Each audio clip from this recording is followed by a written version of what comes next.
สวัสดี FC ทุกท่านว่ามื้อนี้เราสิมารีวิวแนะนำเครื่องเนาะ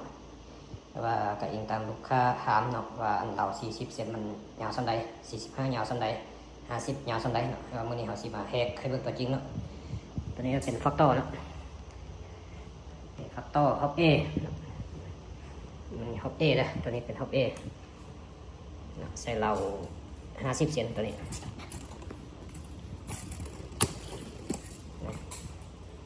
ถ้าเรา50เซนคือว่าเก็บเสียงห่างเก็บเสียงออกมันจะอยู่ประมาณนี้มันจะอยู่60ปลายเนาะประมาณ65ประมาณนี้เวลาห่างเก็บเสียงออกมันยังออกมันจะอยู่ประมาณนี้นี่เป็นฮอป A ฟักตอร์ตัวนี้ฟักตอร์ใส่เรา40เซนนะตัวนี้นะใส่เรา40เซน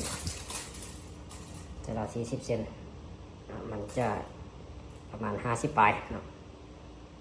ตัวนี้ก็ความยาวนี่ก็ขนาดเอาอันย่อกองตัวนี้เนาะยับกองทางน้าไล่ๆมันจะอยู่ประมาณ55นี่แหละประมาณตัวนี้เนาะตัวนี้เป็นเรา45แต่ว่าใส่เก็บเสียง F5 ตัวนี้นะ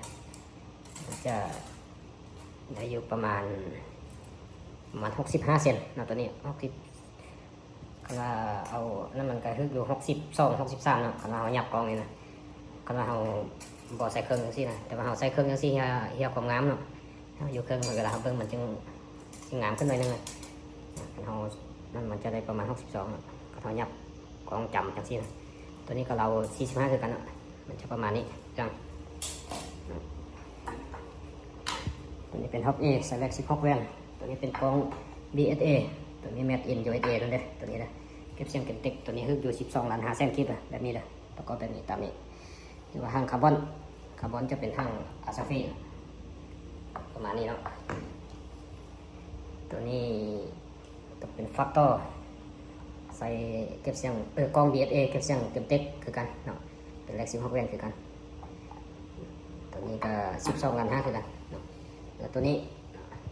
เป็นฟักตอร์แต่ว่าใส่เก็บเสียง FR5 เนาะแร็ก16แว่นแร็ก16แว่นกล้อง BSA หรือว่ากล้อง Red Hunter จะราคาเดียวกันเลยนะ BSA Red Hunter ตัวนี้ราคาอยู่13ล้าน5แสนกีบเนาะตัวนี้ก็คือกัน BSA